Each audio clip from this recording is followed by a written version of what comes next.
Welcome back muli dito sa ating YouTube channel. Naway nasa mabuti po kayong kalagayan kasama ang inyong mga mahal sa buhay. At para naman sa mga subscribers natin na nasa ibayong dagat, nasa abroad, isang napakalaking sakripisyo ang ginawa upang may mabago ang kanilang buhay at buhay ng kanilang pamilya. Dasal ko po lagi ang inyong kaligtasan at sa inyong lahat po, dasal ko lagi ang magandang kalusugan at naway mapagtagumpayan ninyo lahat ng mga inaasam-asam at pinagdarasal ninyo sa buhay. Sa mga bago pa lang, huwag kalimutan mag-like, mag-subscribe at i-click po rin po. I-click nyo rin po ang notification bell para lagi kang mauuna sa mga kaabang-abang na live at vlog na mayroon tayo dito sa YouTube channel natin. At huwag nyo rin pong kalimutan, follow me on my official Facebook page, Franz Byron. On this vlog, pag-uusapan natin ang bawat animal zodiac. We have 12 animal zodiac. Iisa-isahin natin. Siyempre, di ba sinabi ko sa inyo nung ibinigay ko yung top 5 na mga masaswerteng animal zodiac, sabi ko, lahat naman ng animal zodiac ay may swerte. So, iisa-isahin natin ang lahat ng animal zodiac sign na ito at ano ang mga swerte nila.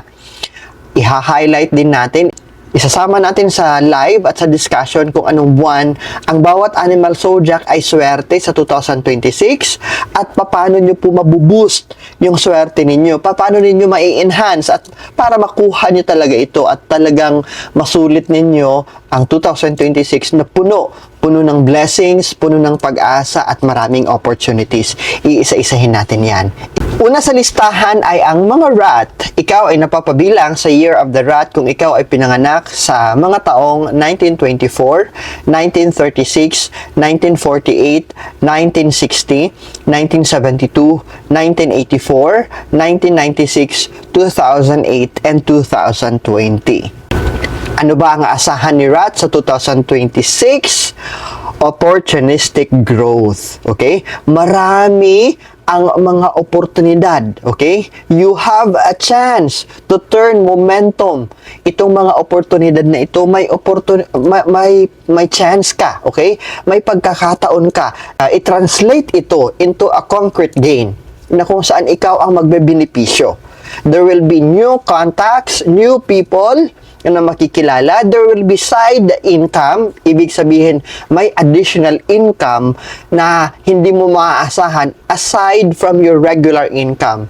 There will be promising na mga project na magkakaroon ka ng mabilis na kita o magiging maganda ang daloy ng aspeto ng pera at kayamanan para sa inyo. Ang mga masiswerteng buwan sa 2026 para sa mga rat, ito ay ang buwan ng March, May, October, and November. Ulitin ko, March, May, October, and November. Ibig sabihin, dahil na-recognize na natin, alam nyo na, yung mga buwan na maswerte kayo, make use na itong mga buwan na ito ay gagawa ka ng mga malalaking hakbang. It could be business opening, it could be change of career, it could be investment. Dito mo gagawin kung kailan pabor sa iyo ang buwan o ang panahon. Ano ba dapat ang kailangan nating ingatan sa 2026? Ang kailangan nating ingatan rat sa Year of the Horse ay ang pagiging overcommitted natin. Sa lahat ng mga i-offer sa iyo, sa lahat ng dadaan ng mga oportunidad sa iyo, hindi lahat yan dapat i-grab mo. Hindi lahat ng i-offer sa iyo, lahat ay oo o mag-yes ka. Hindi lahat oo ka ng oo, okay? Tandaan, quality beats quantity. Mas maganda, kahit konti lang itong mga oportunidad na pipiliin mo, basta una, kaya ng katawan mo. Pangalawa, hindi makokompromise ang kalusugan mo. Pangatlo, hindi makokompromise ang oras para sa pamilya mo. Pang-apat, magiging productive and at the same time, ang mapoproduce mo ay kalidad.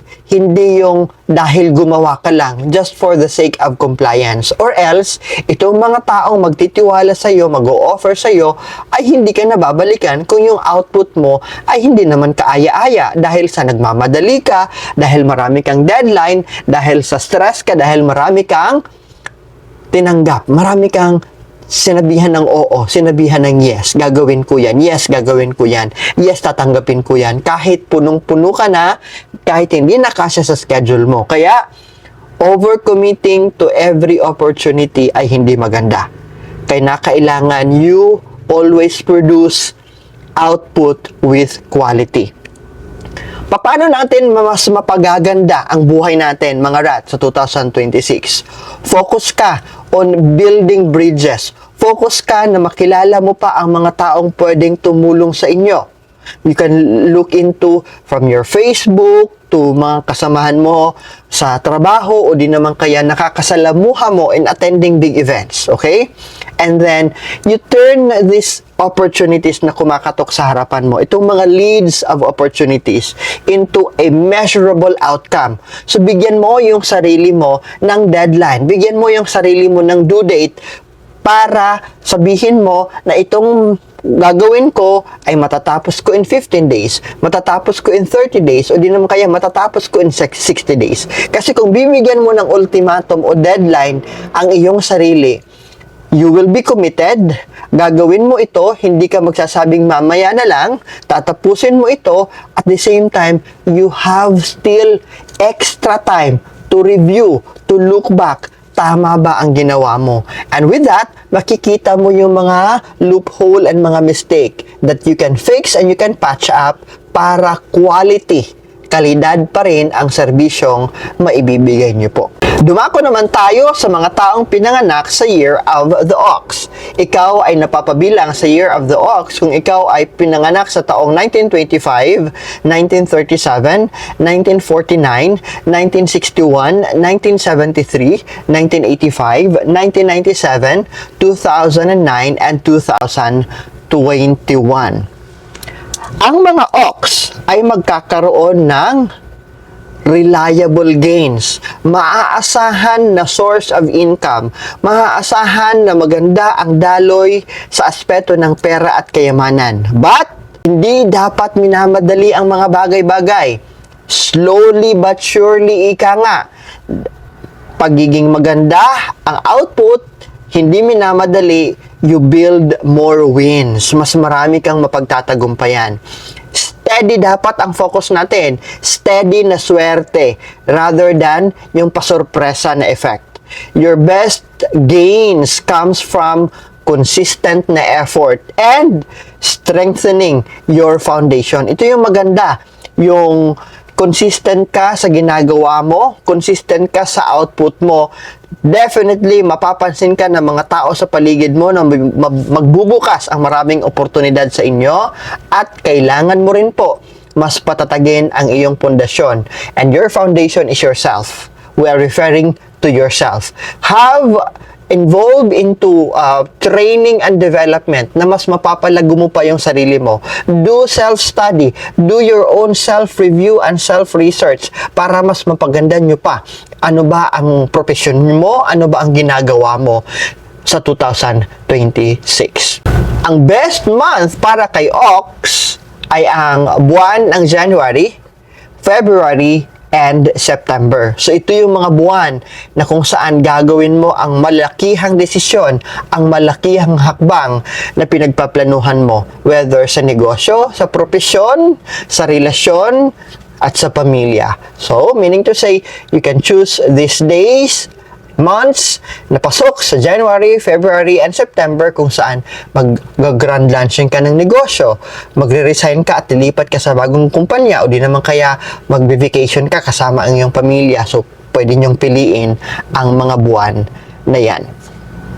So, paano ba natin maiingatan and at the same time, mas mapagaganda ang daloy ng swerte sa buhay natin? Unang-una, ang pagiging sobrang konserbatibo sa oras would actually pay off. Yung conscious ka, yung hindi mo gustong maghintay, hindi mo gustong magpahintay, ayaw mong malate, yan, maganda yan. Ugali yan ng mga ox. They are always on time or before the time. At ito po ay magiging asset nyo on 2026. Hindi yung lalamya-lamya, mamaya na. Yung pamamaya-maya na, dahil malapit lang, ayun, ikaw yung na-late. Diba? So, you need to be conservative with the time. sa 2026. Maraming oportunidad na darating sa inyo. Yun nga lang, kung hindi ka conscious sa oras, whether you are heading into a meeting, papunta ka sa meeting, o anumang gagawin mo, at may nakaschedule ka, be beyond the time. Dapat, kung ang oras, ang usapan ay alas 8 ng umaga, be there earlier than that time. Kasi marami ka pang mapaghahandaan mo pa, marami ka pang ma-observe, and at the same time, marami pang oportunidad ang darating sa inyo. Ang practical po na payo ko po para sa mga OX sa 2026, mas mainam po para sa inyo na para mas malaki ang ma-save ninyo, ma-set aside ninyo for emergency fund, for future investment fund, or whatever fund na gusto mong pag-ipunan, go to auto savings. Ibig sabihin, kung ikaw ay tumatanggap ng payroll, you can inform the bank na automatic i-deduct sa payroll account mo at automatic ililipat doon sa savings account mo. Pwede yan. O di naman kayo yung HR mismo yung gagawin mo. Okay? Itong mga iniipon mo should be used in investment, hindi dapat sa mga luho. And when you are investing, okay, kahit maliit lang na mga investment at maliit lang ang profit, ang ganansya, okay? Kahit maliit lang yung profit, okay na yon. Mas stable yon kaysa malakihan na investment, malakihan ang hinahabol mo na profit, pero hindi mo alam, madali pa lang mabankrupt ang pinasok mo na business opportunity or other source of income. Mga tigre, ikaw ay napapabilang sa Year of the Tiger kung ikaw ay pinanganak sa taong 1926, 1938, 1950, 1962, 1974, 1986, 1998, 2010, and 2020. Ang mga tiger will be having some tinatawag nating dramatic wins. May mga tagumpay kang mararamdaman, makikita at mapapasa iyo. But the same drive can lead to a sharp setback if mamadaliin mo. Ibig sabihin, pag minadali mo para lang ikaw ay matapos o magtagumpay, there's no such thing as instant. Diba sinabi ko na kanina, maghanap kayo ng mga content dyan, manood kayo, hindi yung magchat-chat lang kayo because you want to have an instant answer. It's the same thing with Tiger sa 2026. Wala kang instant na dapat asahan. Dapat lahat ng gagawin mo pinaghihirapan, dapat lahat ng gagawin mo pulido at hindi minamadali. Okay? Bold action is rewarded when paired with safety net. Lahat ng investment o anumang malakihang steps or plano ang ginagawa mo, magiging maganda ang sukli nito sa iyo. Magiging maganda ang return of investment pag pinagpaparisan mo ito ng doble-dobling pag-iingat. Ang mga masaswerteng buwan para sa mga tiger ay... Tiger na ba tayo?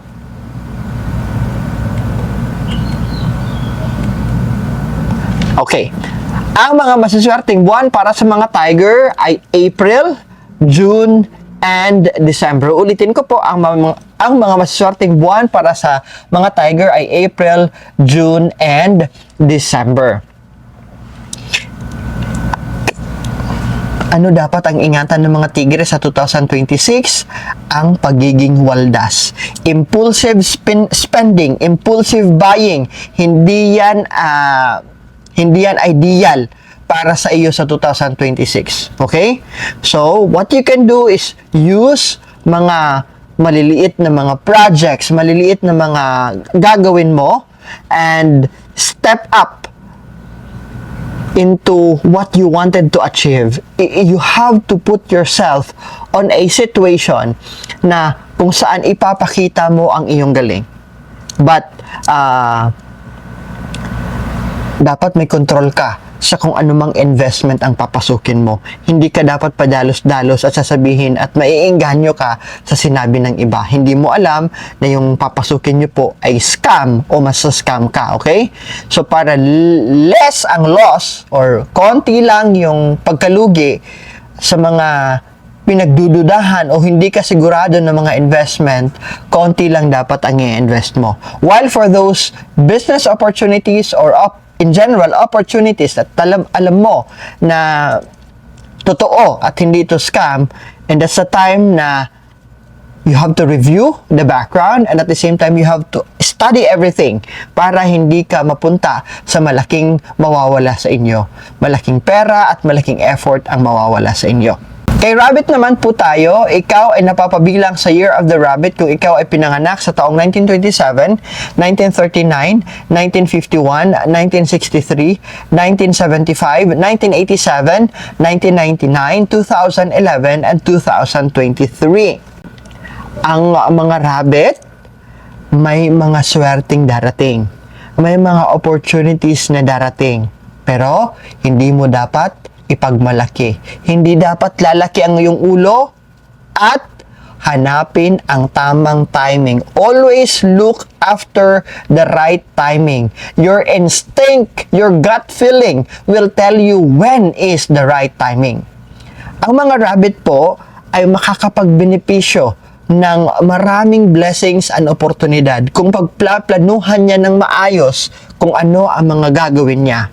Ang mga swerte o ang pagiging swerte ay makikita kung careful ka and steady ka sa kung ano man ang pinagplaplanuhan mo. It could be on business partnership, it could be on your studies, or whatever na partnership na mangyayari. Dapat steady ka lang, dapat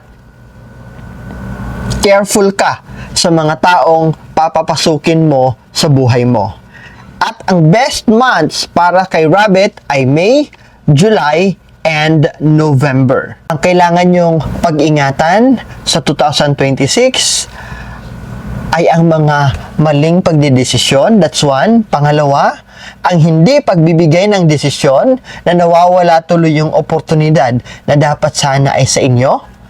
Ang practical na maipapayo ko po sa inyo, you can set schedule na pag may mga opportunities sa inyo, hindi ibig sabihin na yes ka agad. Pag-aaralan mo muna ito ng mabuti.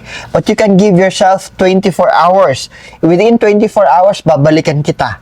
Sasabihin ko sa inyo kung itutuloy ko ba ang investment o hindi. Babalik ako sa inyo para magtanong sa mga hindi pa klaro sa isipan ko. That should be the attitude of the rabbit. Ang mga maling desisyon kasi po ang magiging dahilan bakit mawawala o magsislip away yung mga blessings and opportunities na sana dapat ay papunta sa inyo. So ano po ba ang mabuting gagawin ng mga rabbit? Schedule kung kailan mo didesisyonan itong mga urgent and big time na mga problem, issues, opportunities, and concern. Ito lahat sila, bigyan mo sila ng like 24 hours. Kung ganito kalaki ang kailangan gawin, you can have 2 days, 48 hours. Pero kung you can decide, halimbawa, pag ang investment is nasa 20,000 pesos lang, you can decide by yourself. Pero pag umabot na ng 50, ng 100, and then that's the time that you have to schedule kailan ka magdedesisyon, kailan mo papabalikin yung kausap mo for you to hear my decision. So, kailangan may checklist ka to convert all the what if, the why, at yung mga pagdududa mo, you can have all these things laid down sa papasukin mong investment o sa papasukin mong oportunidad. Uulitin ko po, hindi lahat ng oportunidad ay maganda. Dragon, 1928, 1940, 1952, 1964, 1976, 1988, 2000, 2012, and 2024. Mga Dragon, you will be on a strong position. Nasa tamang landas ka, nasa tamang direksyon at oportunidad ka para makakuha ng mga gantimpala at papuri. There will be high value deals, there will be leadership role na ibibigay sa inyo, vitality will bring swerte, and the scrutiny of what your people is doing is also best para mas umangat ka at para maging mapagkatiwalaan ka ng mga boss mo. Ang mga masaswerteng buwan para sa mga Dragon ay February, April, and August. Ito ang pakaingatan nyo po, mga Dragon. Overconfidence. Alam nyo Alam nyo yung nasusobrahan ng kumpiyansa sa sarili, yung lumalaki yung ulo, overconfidence yan. Or, skipping due to diligence because things feels right. Wala kang pakialam, hindi ka kumikilos, hindi ka gumagawa. Okay lang ako, everything feels right. Okay? Ang practical na tip na maibibigay ko sa inyo, prepare mga klarong proposal and you can vet with partners through public commitments. You can actually look into win-win situation para ikaw na investor at siya na may-ari. Hindi lahat ng nangangailangan na additional fund for the businessman ay mag-give in agad, okay? So, mas maganda, mainam na gagawin mo yung proposal mo and mainam that you bet your partnership ng mas malaliman, review it ng mas malaliman, mas kilalanin ang mga tao magiging partner mo bago mo ito bigyan ng public commitment, bago ka mag-commit. Snake, 1929, 1941, 1953, 1965, 1977, 1989, 2001, 2013, and 2025. Ang mga snake have the quiet advantage at mga nakatagong swerte. Kadalasan kasi, ang mga snake ay nakakalanghap ng swerte behind the scene, hindi right in front of the scene. So, there will be deals, there will be mentorship. Ibig sabihin, may mga noble people na tutulong sa iyo. There will be unexpected support. Your timing and discretion will actually pay off. Ang mga best month para kay snake ay ang March, September, and October. Ano dapat ang pakaingatan ng mga snake? Okay? Snake, mag-ingat kayo. Yung sobrang yung takot, yung sobrang yung duda sa sarili ninyo, na hino-hold back mo yung mga plano mo, hindi mo ine-execute yung mga plano mo because of the fear that you have in your mind, will actually be the reason kung bakit mag-fail din yung plan mo. So, ano ba yung practical approach natin dito? We can build trusted advisory. We can connect with people whom we can trust and contact them and set your milestone that turn private wins into public opportunities at the right time. Ibig sabihin, you prepare everything privately, walang nakikita sa social media, walang mga pasikat sa social media. Just let the people know with the output. Pag andyan na-realize na, kung negosyo man ito, huwag niyong ipakita habang nire-renovate pa yung tindahan ninyo. Mas mainam, makikita nila in social media and in physical, in flesh, pagbuo na ito. Yun ang napakaganda. Kay horse naman tayo, 1930, 1942, 1945, 1966, 1978, 1980, 2001, 2014, and 2026.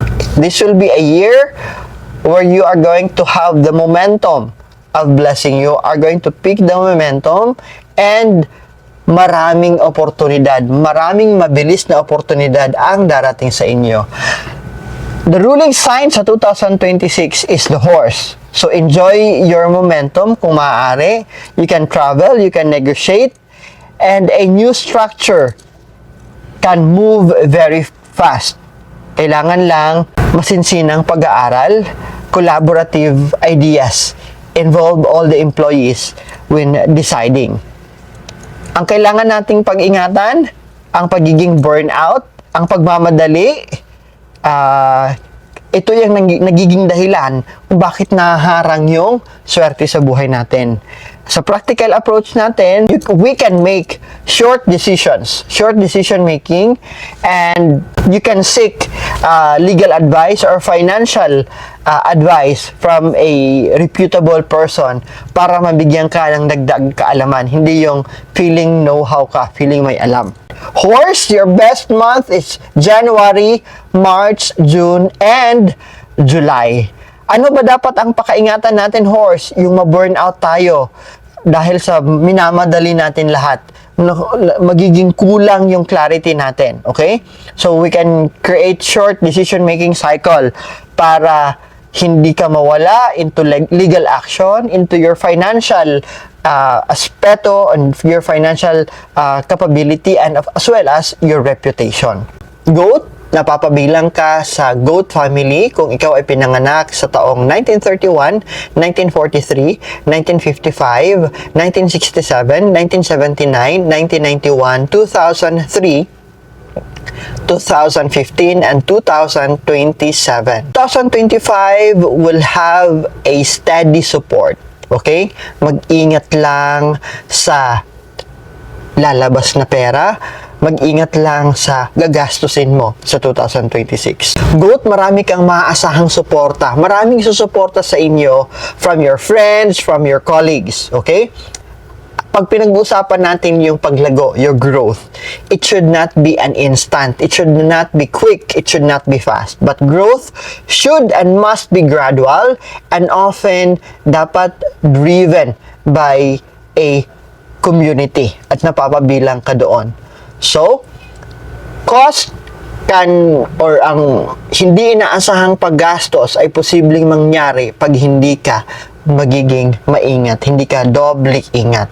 Goat, your lucky months sa 2026 ay April, September, and November. Ano dapat ang pakaingatan natin? Overextending sa pagiging mabait natin. Ang pagiging sobrang mabait, too nice to have, too nice to be. Okay? Hindi yan maganda. So, too much generosity, too much na pagbibigay ng tulong, it will cost you. Ikaw ang mawawalan. So, what you can do is to create monthly expenses and review. From time to time, review your monthly expenses and learn how to say no sa sarili mo man o sa mga ibang tao. Learn how to say no pag may umuutang. Learn how to say no kung may magpapabili yung mga anak mo because non-essential. Yung mga hindi naman kailangan na pagkakagastuhan will be twice na problema before mo ito mabili. Kaya mag-ingat ha, hindi pa dalos-dalos ng pagpapalabas ng pera sa 2026. Not only for the goat, but for all the general animal zodiac signs. Dahil pahirapan ang daloy ng pera. Pahirapan ang daloy ng blessings because water element is missing. Dumako naman tayo sa mga monkey. Ikaw ay napapabilang sa mga monkey kung ikaw ay pinanganak sa taong 1932, 1944, 1956, 1968, 1980, 1992, 2004, 2026, and 2028. Creative na windfall and at the same time, kinakailangan ng smart timing, matalinuhan na timing. Mga monkey, you are going to do well. Magiging maayos, magiging maganda, at magiging creative ka sa lahat ng gagawin mo sa 2026. Okay? There will be some quick na mga kakailanganin mong gagawin or urgent na kakailanganin mong gagawin na matatapos mo ito at masasorpresa mo ang ibang tao. Luck or swerte ay pabor sa inyo. You can do experimentation.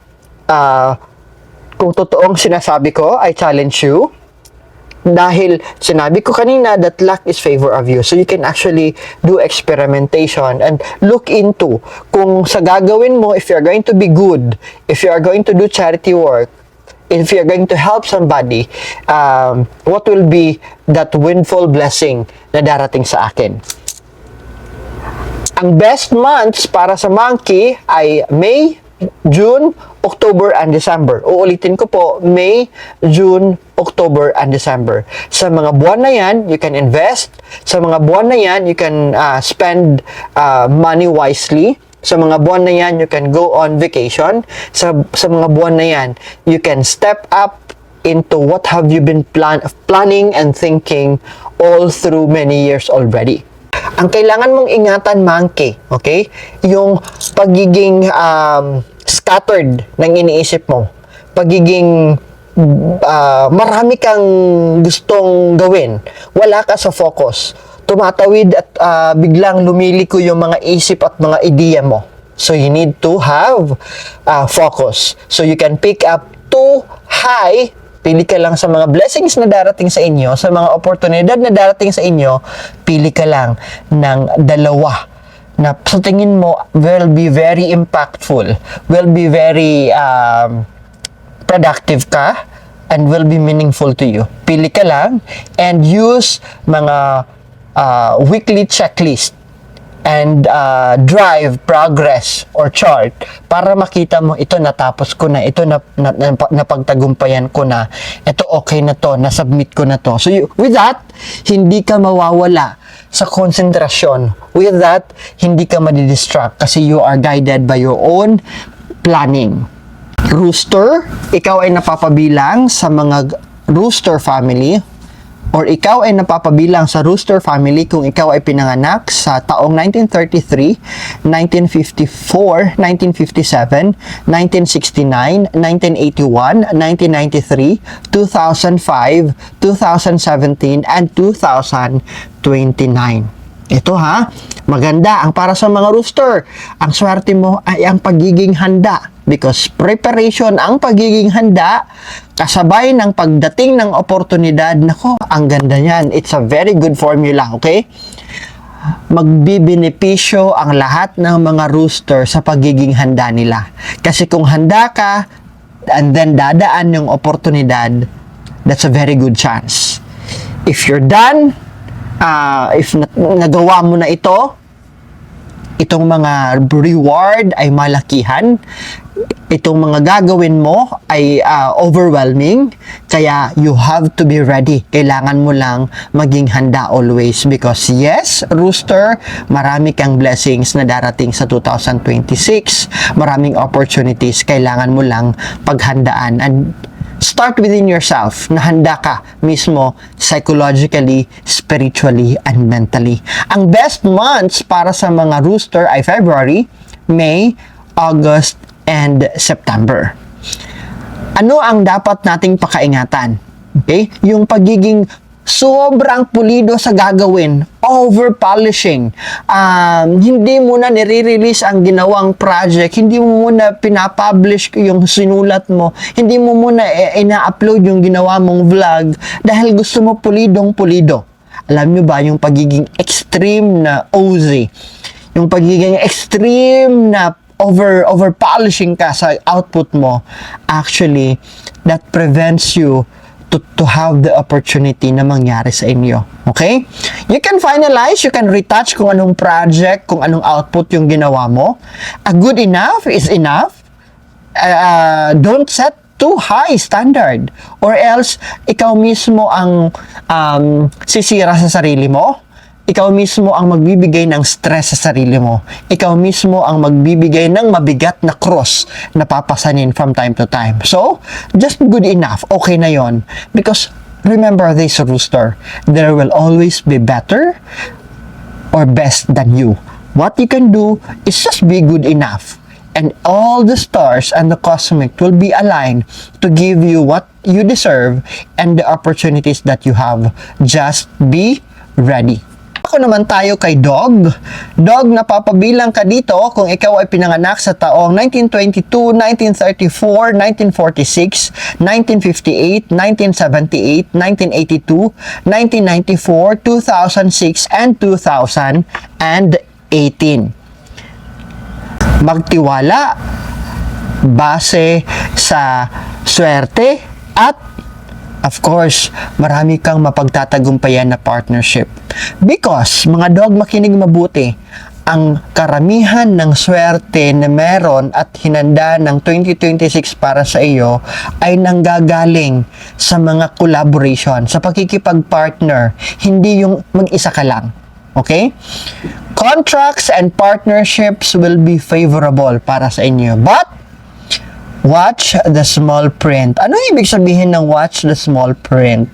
Look into the detailed of any legal na pipirmahan mo, of any document na pipirmahan mo at papasukin mo. Yun ang paalala ko sa inyo, Dog. The best month para sa mga Dog ay March, May, September, and October. Ano dapat ang ating pakaingatan? Yung makikialam ka sa problema ng ibang tao. Sorry, pero medyo pakialamero ang mga dog, okay? So, taking on others' liabilities, looking into others' problem, huwag ka muna makikialam because that's not the thing for you sa 2026. Rather, look into yung problema mo, look into what's on your plate. Formalize mga agreements. Basahin ng word by word, paragraph by paragraph yung papasukin mong kontrata. From that, walang lulusot na mga pagkakamali. That's why focus on your garden, focus on yourself, focus on your house, not on others people's problem. Dumako naman tayo kay Pig. 1923, 1935, 1947, 1959, 1971, 1983, 1995, 2007, and 2019. Big rewards, maraming gantimpala if ikaw ay mananatiling disiplinado. There will be bonuses, there will be blessings para sa iyo, Pig. Lalong-lalo na yung mga pig na nasa hospitality industry, resort, hotel, nasa airline, nasa food business, nasa service sector. But that luck need a follow-up through. That is what we call discipline. Ang mga best months para sa mga pig ay June, August, November, and December. Ang kailangan nating ingatan, yung magre-relax tayo. Pagkatapos nating mapagtagumpayan ng isang bagay, magre-relax na tayo. Hindi na tayo mag-aambisyon to achieve more. Okay? Yan ang problema natin mga pig. Okay? Kulang ng gain, kulang ng papasok na blessing, kung magiging ganyan tayo. Dapat pagkatapos sa isang tagumpay, yes, you are allowed for a short victory to celebrate, but it doesn't mean maglalaylo na tayo. Okay? Gains by saving a portion of what you earn ay napakahalaga sa 2026. And because ang pagsisave nyo po ay pwede nyong gamitin to reinvest. And as you reinvest, expect that you are going to have an additional source of income. At itong additional source of income na ito ang makakatulong sa inyo sa 2026 mga pig, so that you can finance whatever wants na gusto mo. Either a vacation, either yung luho mo, masusustain mo yan if you know how to do savings, and from that savings, you know how to reinvest. Ako po ay kumakatok sa tulong po ninyo ay mapapalago, mapaparami pa ang mabibigyan natin. Sa pamamagitan ng pag-aambagan natin ay maipapaabot natin ang pag-asa sa bawat isa, lalong-lalo na sa mga bata. Nasa screen ko na po ang RCBC Peso account natin, yung BPI Peso account natin, at ang GCash account natin.